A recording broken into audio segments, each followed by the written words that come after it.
The rain had been falling for hours, hammering against the glass walls of the towering skyscraper like 1,000 tiny reminders that even the strongest walls could not keep out life's storms. Inside, beneath the cold glow of fluorescent lights, Victoria Hale, CEO of one of the most powerful companies in the city, sat alone in her corner office, staring at numbers that no longer made sense.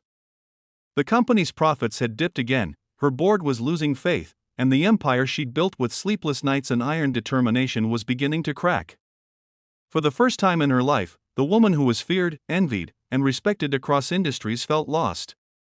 That night, fate decided to introduce her to someone who would remind her that wisdom doesn't always wear a suit. Backhand index pointing. Right before we go further, if you believe in kindness, humility, and second chances, please like this video, share it with someone who needs hope today, and don't forget to subscribe for more heart-touching stories like this. Victoria had stayed late, as she often did.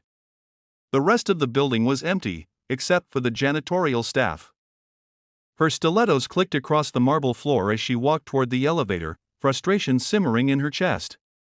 She stopped when she saw an old man, hunched slightly, mopping the floor near the lobby entrance. He was probably in his 60s, maybe older, his gray hair tucked under a worn cap.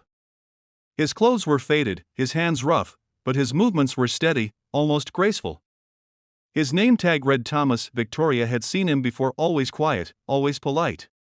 Tonight, perhaps out of exhaustion, or maybe pride trying to find someone lower than herself to mock, she paused and said with a forced smirk, "Tell me, Thomas, what would you do if you were me? If you were running a billion-dollar company that's bleeding money?" It was supposed to be a joke, a careless remark tossed into the silence of a long night. But Thomas looked up, his eyes calm and strangely piercing, and said softly, "First, I'd stop looking at numbers and start looking at people." Her smirk faded. She hadn't expected him to actually answer, let alone say something that hit her like a slap of truth. He continued, setting his mop aside. "You see, ma'am, when I worked at my last job, I managed a small team. We didn't have millions, but we had each other. When you start seeing people as numbers, they stop caring. And when they stop caring, everything else falls apart." For a moment, Victoria couldn't speak. It was absurd, this janitor giving her advice. Yet, his words lingered in her mind long after she went home that night. She couldn't shake the way he'd said it, with the calm certainty of someone who'd lived through storms she couldn't imagine. The next morning, her assistant mentioned that Thomas had been working there for over 10 years.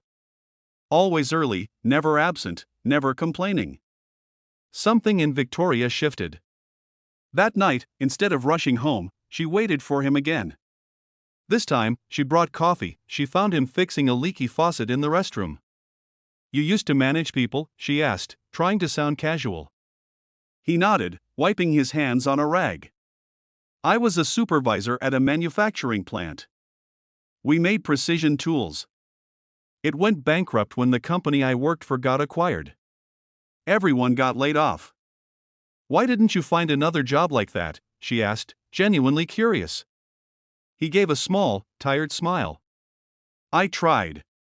But I was already in my 50s then. No one wants an old man with outdated skills. So, I did what I could." Something about his honesty humbled her. The billionaire CEO, who had everything money could buy, suddenly realized how detached she'd become from the people who kept her company running. Over the next few weeks, Victoria found herself stopping by to talk to Thomas more often. Their conversations grew deeper, about work, about life, about purpose. One evening, she confessed her fears. "I built this company from nothing," she said quietly. "But now, I feel like it's all slipping away. People are leaving. Morale is gone. I don't even know where I went wrong." Thomas leaned on his mop, thoughtful. "You built a great machine," he said, "but you forgot the heart that makes it beat. You're not losing money, you're losing people's faith. Fix that, and everything else will follow." Those words echoed in her head for days. That weekend, she canceled a board retreat and instead organized a surprise meeting with all her department heads and staff.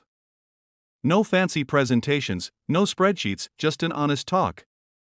For the first time in years, Victoria admitted she'd lost touch. She asked them what they needed, what they felt was missing. What followed was raw, emotional, and real. Employees spoke about burnout, feeling unseen, unheard. They didn't need bigger bonuses, they needed understanding. They wanted a leader who cared. Victoria began to change. Slowly, she implemented new programs, mental health support, flexible schedules, small personal check-ins.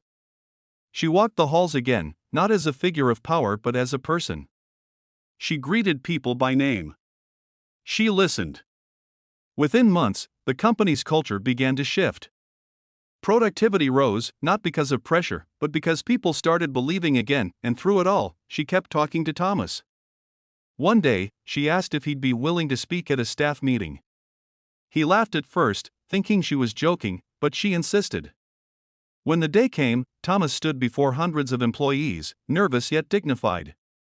He spoke not like a janitor, but like a teacher. He told them, success isn't measured by how high you climb, but by how many hands you lift on the way up. We forget that sometimes. But we all need each other, no matter what title we hold.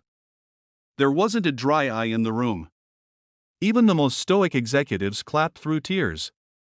Thomas became a quiet legend in the company, the man whose humility had awakened a sleeping giant. A few months later, during the company's annual gala, Victoria stood on stage to announce a new initiative, the Thomas Grant Fund, a program to support older workers who lost their jobs and needed retraining opportunities. As she revealed the name, the spotlight turned to where Thomas sat in stunned silence. The audience erupted in applause. Tears welled in his eyes as Victoria smiled and said, "Because wisdom doesn't come from age, it comes from heart." That night, Thomas came to her privately. "Ma'am," he said softly, "you didn't have to do all this." "Yes, I did," she replied. "Because you reminded me what leadership really means." From that day forward, the company's slogan changed, from innovation first to people first. Profits soared higher than ever before, but this time, it wasn't just about money, it was about meaning. Months later, when Thomas finally retired, the entire office gathered to see him off. Victoria herself handed him a framed plaque that read, "You taught us what no book ever could." As he walked out of the glass doors for the last time, Victoria stood watching, her eyes glistening. In a world obsessed with success, she had found her greatest lesson in the hands of a janitor who never stopped believing in people. That night, she returned to her office, the same one that had once felt so cold and lonely, and looked out at the glittering city below. For the first time, she didn't see numbers or profits or stock charts. She saw lives. She saw purpose. And she smiled, whispering into the quiet night, "Thank you, Thomas."